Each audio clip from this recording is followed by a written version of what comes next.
Y hoy justamente hubo medio una escena ahí con Donald Trump y estamos con un ex embajador en Estados Unidos, senador y candidato a diputado. Estamos con Martín Lustó. ¿Cómo andas, Martín? ¿Bien? ¿Qué tal? ¿Cómo andan? ¿Bien? ¿Qué te pasa cuando ves a Milei enfrente a Donald Trump? Un tipo que vos fuiste a la Asunción, a la primera Asunción de Trump, estuviste en el acto. Sí. De hecho, creo que a todo el cuerpo diplomático, antes de la Asunción, nos llevaron ahí a Blair House a esperar.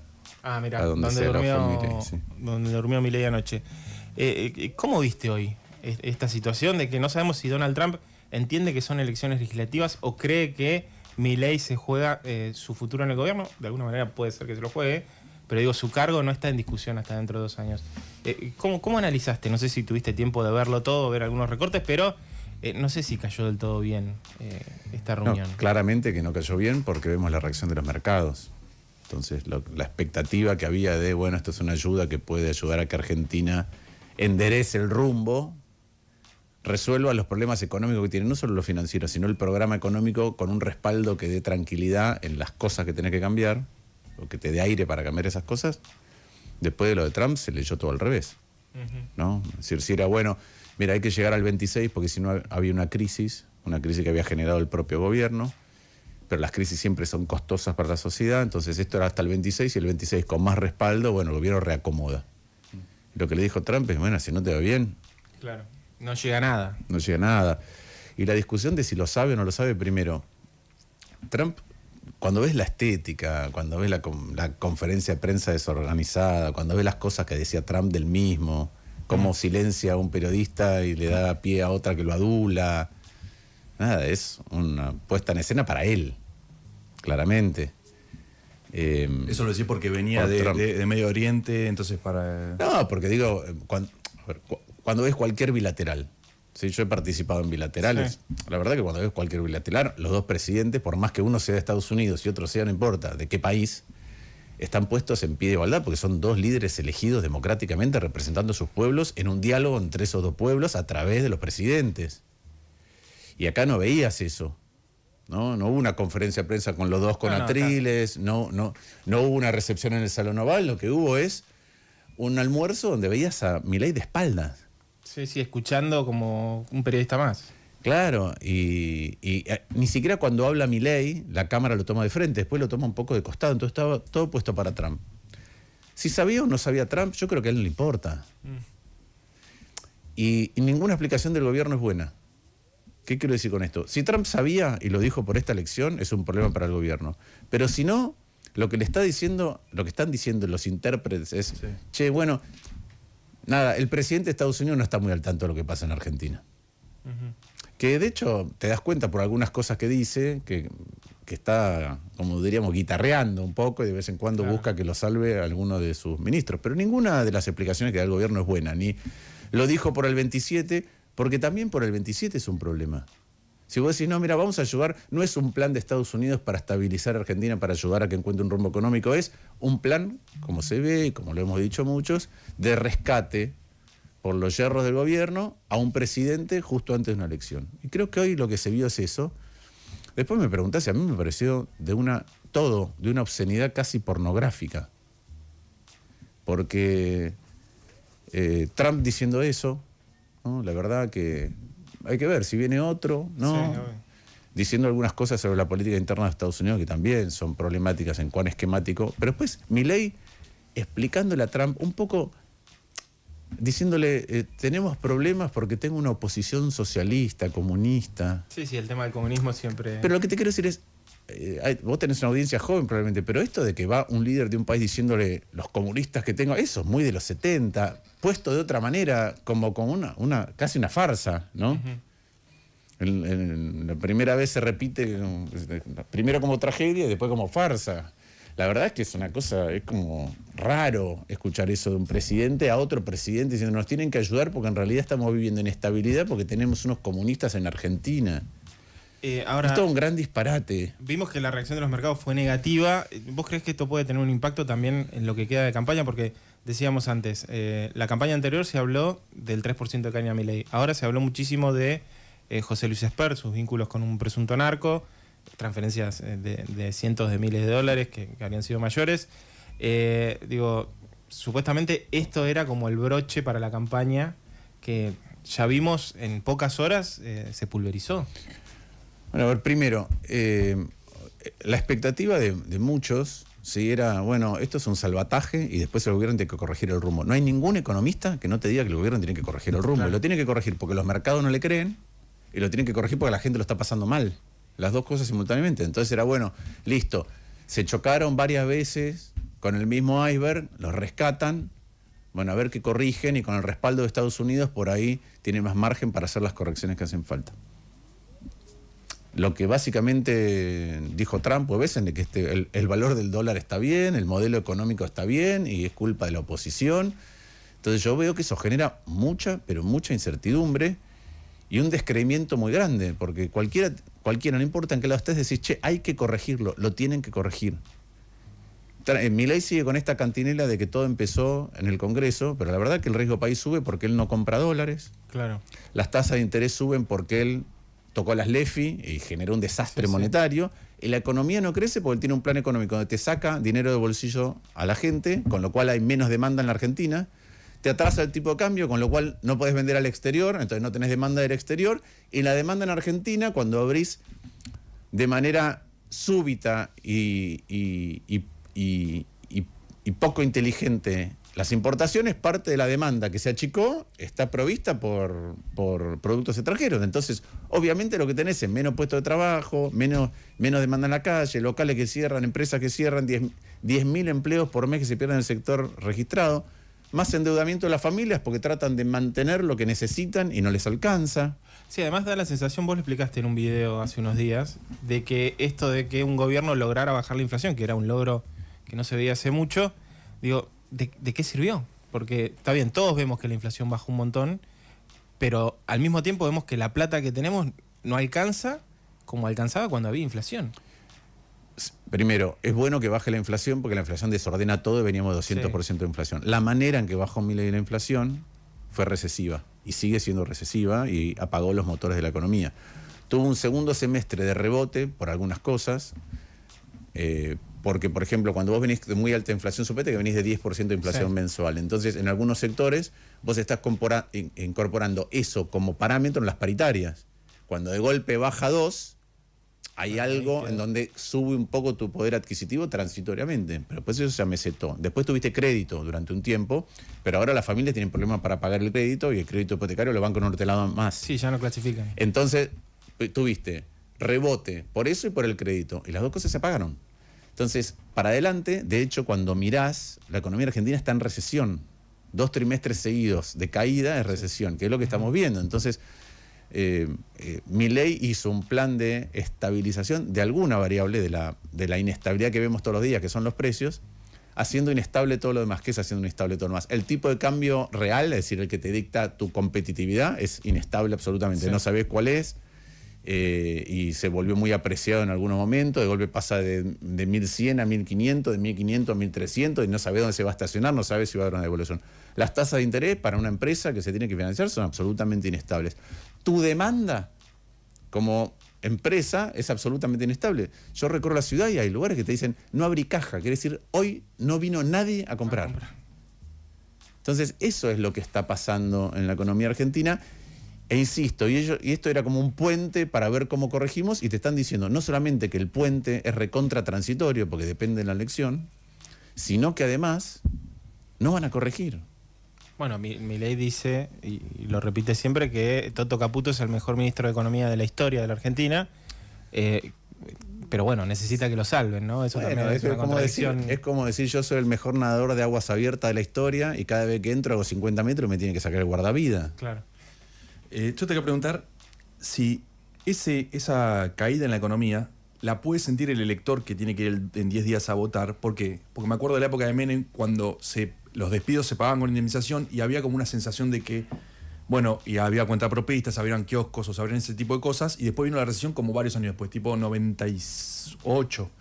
¿Acá puede ser algo parecido, que el elector no se dé cuenta y vaya a apoyar a Milei? ¿O es tan rápido todo que se siente el bolsillo y probablemente quiera votar castigando al gobierno, digamos? Mira, yo nunca me quiero anticipar a lo que va a hacer la gente cuando vota, porque es el momento en que habla la sociedad. Nosotros hablamos debatiendo temas, exponiendo cómo se pueden corregir, proponiendo cosas, y después la sociedad habla cuando vota. Entonces yo no me quiero anticipar. Sí te digo lo que veo. Había mucho enojo con el pasado y con el 200% de inflación, con el vacunatorio VIP, con la fiesta de Olivo, con Alberto Fernández, y había mucha ganas de salir de todo eso, pero la gente lo está pasando muy mal. Muy mal. Gente que cuando hablas se angustia y llora. Otra vez, comercio que no venden, comercio que tenían empleados y ahora lo atienden los dueños. Jubilado, que no es una frase hecha, jubilados que realmente te dicen que no pueden comprar los remedios. Hoy me decía una persona, decía, mi mamá se acaba de morir, tiene 95 años. No te puedo explicar lo que costaban los remedios. Y mi mamá, que tenía una jubilación, me decía, ¿me alcanza? Y con los hermanos le decíamos, sí, te alcanza. No le alcanzaba para nada, no le alcanzaba ni para comprar nada. Entonces, esa es la situación. Y mientras el gobierno dice que tiene superávit, lo que siente todo el mundo es que cada uno de nosotros tiene déficit. ¿Qué quiere decir que tiene déficit? No te alcanza y entonces te endeudás. O no te alcanza y sacás el canuto que tenías y lo gastás. Y te alcanza cada vez para menos eso. Y si tenés una emergencia en tu casa, no importa qué tipo de emergencia, tenés que cambiar, se te rompió el horno. O tenés que comprar zapatillas. Te desarmó todas las finanzas, todas. Y eso hizo además que la deuda de las familias aumentara mucho. Y hoy estás viendo el aumento, estás viendo récord de cheques rechazados. Desde que empezó a hacerse el relevamiento de cheques rechazados. Récord. La morosidad de las familias en los créditos bancarios subió 2 veces y media. 2 veces y media. La morosidad con los créditos no bancarios, los que están por afuera, todas las marcas que... una de cada 8 familias no lo está pudiendo pagar. Entonces, ¿qué ve uno? Y esto me parece que es un episodio más en esto que voy a contar. Este es un gobierno que perdió la credibilidad. Perdió la credibilidad de los mercados, perdió la credibilidad de la gente y perdió la credibilidad de la gente con respecto a la economía y la credibilidad de la gente con respecto a lo que decía Milei, que vengo a limpiar la casta y le voy a cortar la mano al que roba. ¿Por qué perdió la credibilidad? Porque Milei dijo que él sabía mucho de economía, que era un genio, que hay una regla que si la cumplimos es la única regla que hace falta para que la Argentina prospere. En la Argentina está en recesión. Y dijo que iba a sacar la casta, está rodeado de casta, y dijo que le iba a cortar la mano al que roba. Y ya tuviste la criptoestafa, la Andis y Expert. Y lo de Expert es gravísimo. Es gravísimo. Y además la gente ve el doble estándar. ¿Qué es el doble estándar? Piensen ustedes que Expert no deja de ser candidato porque, no sé, falleció, tiene una enfermedad o le pasó algo y no está. Expert deja de ser candidato porque es un mal candidato porque se le descubrió que tiene vínculos con los narcos. Y mintió en repetidas veces. Entonces es un mal candidato. Ahora yo te pregunto, ¿vos podés mandar a reimprimir las boletas para borrar la cara de un candidato que ahora te mire mal? Imagínense si otro partido dice, no, mira, el candidato que puse, la verdad que, nada, le salió un video y no importa que sea, y es mal candidato. ¿Lo puedo sacar? Sí. ¿Puedo gastar 12.000 millones de pesos de ustedes? Que equivale a lo que ganan 400 becarios y residentes del Garrahan en pediatría básica 2 años enteros. Entonces yo lo veo a Santilli diciendo, no, si hay que... Claro, votaste en contra del Garrahan. Sí, son 8,5 millones de dólares más. Sí, no, además el ministro del Interior, Lisandro Catalán, diciendo, está bien, es lo que ahorramos con la motosierra, la podemos gastar como queramos. Entonces yo creo que eso genera mucho descreimiento. Entonces, para nosotros, para la discapacidad, para el Garrahan no hay plata, pero cuando la necesitas vos para borrar la foto de un candidato que vos elegiste en una campaña, sí hay. Mencionaste a Santilli. Santilli también tiene que ver un poco con Expert, ¿no? Porque en su momento Expert se acerca a la candidatura de Larreta, donde Santilli era candidato. En su momento también Expert baja una candidatura y Santilli era el vicejefe de gobierno. Hay algunos... No, Santilli era candidato a gobernador. Por eso el que ordenaba la provincia de Buenos Aires le interesaba que Expert se bajara para que él pudiera ganar las PASO contra Grindetti. Eso era. Él manejó eso, que se incorporara. Santilli hoy es el primer candidato, más allá de que salga la cara de Expert, pero como de Expert no dio muchas explicaciones. ¿Quién dio explicaciones del gobierno de Expert? A ver, pensemos lo siguiente, el que está escuchando, ustedes... Expert dijo esto, básicamente. Le preguntaron, agrego yo porque se supo después, che, ¿vos te acordás si alguna vez recibiste plata de un contrato por $1 millón que firmaste con Fred Machado? Y él dijo, no, la verdad que no me acuerdo. ¿Alguien se imagina que firma un contrato por $1 millón y dice, es que ese día estaba distraído, no sé qué me pasó? Tenés razón. Me olvidé totalmente que firmé un contrato por un palo verde. Y para mí lo grave... obviamente nos concentramos en la figura de Sped porque es cárcel o bala, porque se hacía el guapo y se va en moto, porque... Sí, por su soberbia. Por su soberbia. Porque decía que eran todos sorete, que eran mierda. Porque las personas que le tiraron mierda en la cara, bosta casa. en la casa, que está mal, estuvieron en cana en Ezeiza, Sí, ¿viste? Y él andaba paseándose con todo esto. ¿Por qué me parece que es más grave? Te concentras en todo eso, pero recordemos lo siguiente. Acá hay alguien que tiene vínculos con el narco a gran escala, porque firmó el contrato antes de ser candidato a presidente, a gran escala. Con Milei, que tiene el mismo abogado que tiene Fred Machado. Con un ministro de Justicia que fue abogado de narcos. ¿Sí? En su actividad privada podrá hacer lo que quiera, pero no es un buen antecedente para ser ministro de Justicia. El abogado también fue candidato a vicegobernador de la provincia de Buenos El Aires. abogado fue candidato a vicegobernador de la provincia de Buenos Aires. Pero además, antes hubo un intento de blanqueo que al principio hasta permitía blanquear a no residentes en la Argentina propiedades a través de cripto también. Claro. Entonces era un blanqueo diseñado para que entrara cualquiera, inclusive los narcos. Entonces digo, ojo, porque uno se concentra en Esper, pero acá el problema principal es que detrás de candidatos que surgen de la noche a la mañana hay planes, porque lo hemos visto sectores pujando muy fuerte con, no importa, la ley base, el RIGI, etcétera, el blanqueo, y que se aprovechan de los discursos de desmantelamiento del Estado. Entonces, ¿quiénes están detrás del desmantelamiento del Estado? Bueno, intereses muy oscuros muchas veces.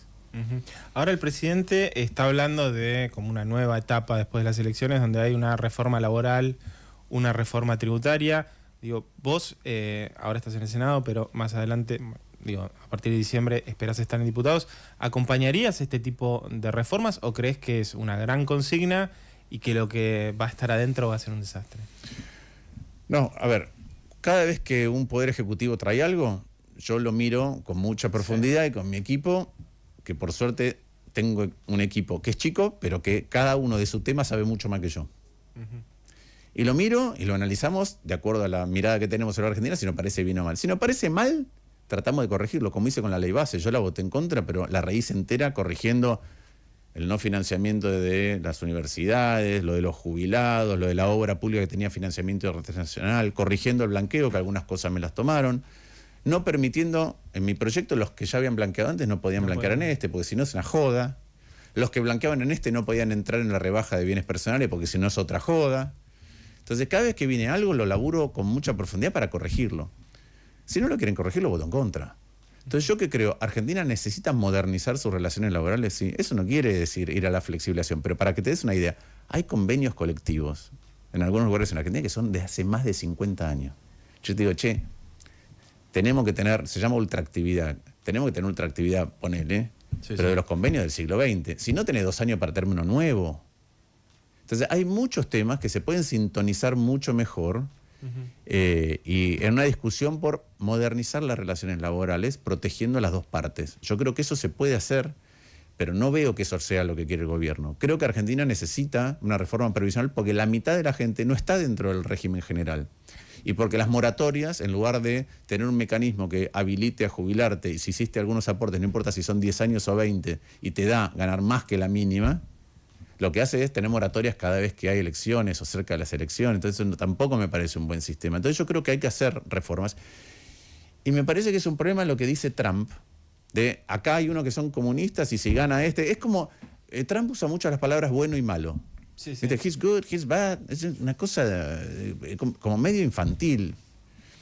Entonces, básicamente necesitamos lo contrario. Necesitamos ser capaces de ponernos en el lugar del otro para mirar lo que ve el otro y llegar a acuerdos.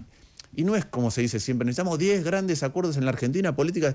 Yo digo, arranquemos con uno. En el momento en que hagamos el ejercicio de que nos podremos poner de acuerdo elaborando uno, yo te aseguro que el segundo es más fácil. Tenés que romper la desconfianza. Y como digo siempre, si hay una idea no te gusta, no se te va a contagiar. Si las cosas que yo estoy diciendo ahora, el que está escuchando no le gustan, no es un virus. Va a decir, lo que dice Martín no me gusta, no estoy nada de acuerdo. Entonces yo creo que eso es lo que construye un cauce en el que Argentina pueda prosperar a futuro. Y creo que eso es creo que para eso es un parlamento. Cuando ya unos van con su idea y es a todo o nada. Ya la habíamos escuchado a Patricia, esta vez es a todo o nada, en Milei lo mismo, y del otro lado la respuesta es siempre no. Es muy difícil. Es difícil. Mañana van a tener un acto ahí con Provincias Unidas en obras, ¿no? En obras, sí. ¿Qué esperás? Digo, ¿cómo está haciendo este armado tan particular, ¿no? Con gobernadores, como una tercera vía en medio de tanta polarización. No sé si llamarlo en tercera vía. Yo creo que es un armado que rescata lo que es muy importante, y es, para que funcione la economía y para que funcione la sociedad, el Estado tiene que funcionar bien. Tiene que ser sobrio, y tiene que tener foco, y tiene que priorizar correctamente, y tiene que ser gestionado como corresponde. Yo creo que ese armado pone en la discusión pública que hay otra manera de resolver los problemas, que hay otra manera de resolver cómo se hace para tener superávit fiscal. No es cortando con inflación y entonces de golpe ves que el Garrahan no tiene plata, que la educación en general, no solo las universidades, no tienen presupuesto, que la ciencia y tecnología no tiene presupuesto, que la obra pública no tiene presupuesto. ¿Cuál es esa manera? Es gestionando bien. Entonces vos ves gobernadores que resuelven esos mismos problemas, que resuelven esas cuestiones. Entonces, ejemplo, en Córdoba aumentaron las jubilaciones, en Santa Fe se hizo una reforma que tiene mucha solidaridad dentro del sistema y que ahorró plata. Ahí tenés dos ejemplos de gestión.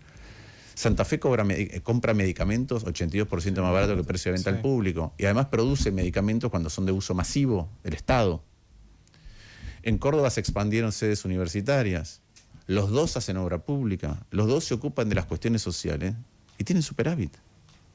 Entonces yo creo que hay otra manera, y me parece que lo que manifiesta ese espacio incipiente es, hay que gestionar el Estado. Santiago Caputo dice, el Estado no hay que gestionar, hay que desmantelarlo. Bueno, somos un montón que creemos que lo que hay que hacer es gestionarlo mejor.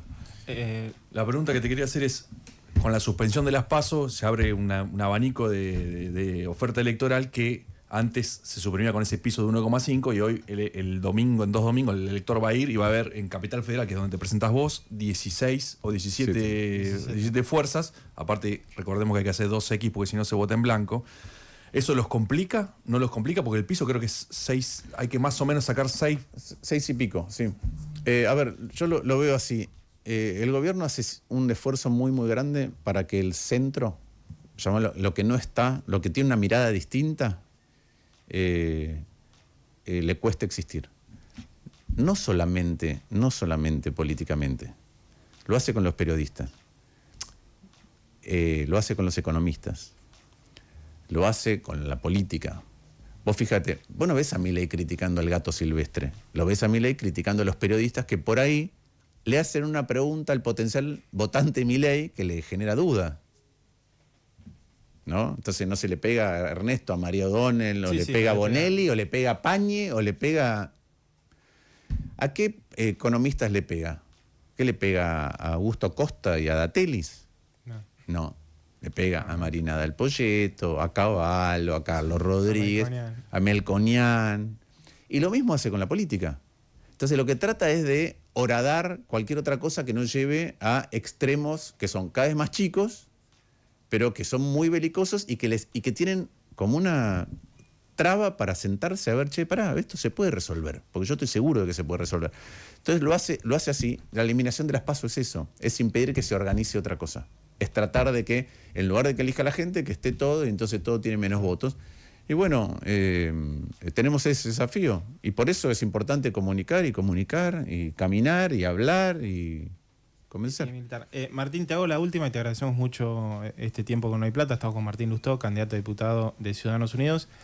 Milei dice siempre... tiempo que no hay plata, agrega descanso a Milei, en todo caso. Justo estoy leyendo este libro de Giuliano da Empoli que se llama La Hora de los Depredadores, y menciona un poco a Milei y usa una frase que Milei dice mucho, que es que la diferencia entre un loco y un genio es el resultado, el que consigue. ¿Milei es un loco o es un genio? Genio no me parece, de ninguna manera. Y me parece que además va a ser juzgado por esa misma vara. No veo resultados en mayor tres rubros. ¿No hizo mejor la economía? ¿Bajó la inflación y no sabemos si es un fenómeno transitorio? ¿Sí? Porque todavía no ordenó el Estado. Él ordenó las cuentas. Ordenar el Estado y ordenar las cuentas son cosas muy distintas. Muy distintas. Me meto en esa, pará. Sí. Si devalúa del 27, 28, ¿se va a ir a precios? Mira, yo creo que hay una suerte de corset mental. Él no está en la convertibilidad donde hay un corset legal que le impide. Ellos se han puesto en su cabeza que Argentina necesita un tipo de cambio bajo porque dentro de 5 años va a exportar tanto y entonces van alquilando dólares para llegar allá, un poco como en los dibujos animados arman el puente, ¿viste? En el aire para llegar. Entonces, la economía tiene ese problema y ellos no lo están resolviendo, entonces ahí no hay resultados. En el otro rubro es el Estado. Yo digo, no es lo mismo administrar el Estado, gestionarlo, que bajar el gasto. Yo a veces uso la analogía de un auto. Vos decís, che, quiero gastar menos en el Estado. Bueno, es tu auto, dale. Si tengo que ir a menos 20 cuadras, camino. A la salida del semáforo no lo acelero mucho para no gastar nafta. Salgo con tiempo porque no quiero gastar en estacionamiento, busco lugar, gastás menos en el auto. Si lo dejas tirado en la calle el auto, gastás menos en el auto, pero te robaron las cubiertas, o la batería se descargó, la nafta se pudrió. Entonces, eso es lo que hace Milei con el Estado. Tercer elemento de resultado para mí, para la sociedad argentina, institucionalidad. Milei es alguien que cree que no tiene que dar explicaciones por nada. Ni por poner jueces en la Corte Suprema por decreto, ni por gobernar por decreto, ni por lo que hizo la hermana, ni lo que hizo él con Libra, ni lo que hace Spert. La verdad, y vemos además que tiene intrusado el narco en el candidato. Ojo, el candidato a diputado que preside la Comisión de Presupuesto de Hacienda, que da los debates de los cambios de leyes, y su candidato a gobernador de la provincia de Buenos Aires tiene un problema de narcomenudeo violento. Martín Lustó, gracias. Gracias a ustedes.